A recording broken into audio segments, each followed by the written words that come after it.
আসসালামু আলাইকুম। নতুন একটি ভিডিওতে আবারও স্বাগত।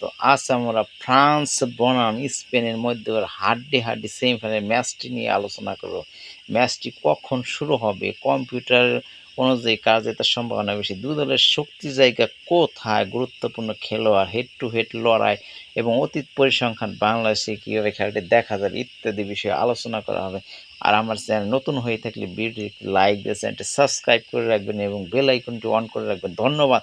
তো শুরু করছি ফিফা বিশ্বকাপ ২০২৬ এর ফ্রান্স ও স্পেনের মধ্যেকার সেমিফাইনালের ম্যাচটির মধ্যে ফ্রান্সের আক্রমণ বেশি ধারালো এবং স্পেনের মাঠ ও পাসিং তিন নিয়ন্ত্রণ বেশি শক্তিশালী। কম্পিউটার ভবিষ্যৎ অতীত পরিসংখ্যান বিশ্লেষণ করলে দেখা যায় কাগজে কলমে ফ্রান্স কিছুটা এগিয়ে থাকলে ম্যাচটি হবে হাড্ডাহাড্ডি।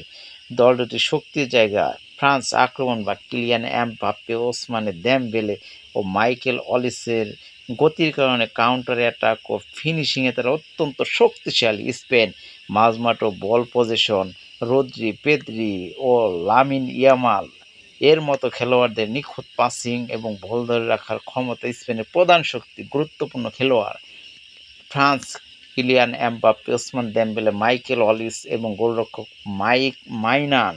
Spain Rodri, Lamine Yamal, Dani Olmo ও Mikel Oyarzabal. Head to head লড়াই অতীত পরিসংখ্যান এ পর্যন্ত দুটি দল সর্বমোট ৩৭ থেকে ৮টি অফিসিয়াল ও প্রীতি ম্যাচে মোকাবেলা করেছে। স্পেনের জয়ের মধ্যে ১৮টি এবং ফ্রান্সের ১৩টিতে ড্র হয়েছে বাকি ম্যাচগুলো।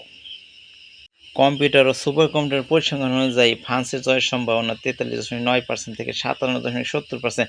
স্পেনের জয়ের সম্ভাবনা ২৯ থেকে ৪১.৩৫%। অর্থাৎ দেখা যাচ্ছে ম্যাচটিতে ফ্রান্সকে ফেভারিট হিসেবে ধরা হলেও ম্যাচটি হবে অত্যন্ত হাড্ডাহাড্ডি। ধন্যবাদ সবাইকে।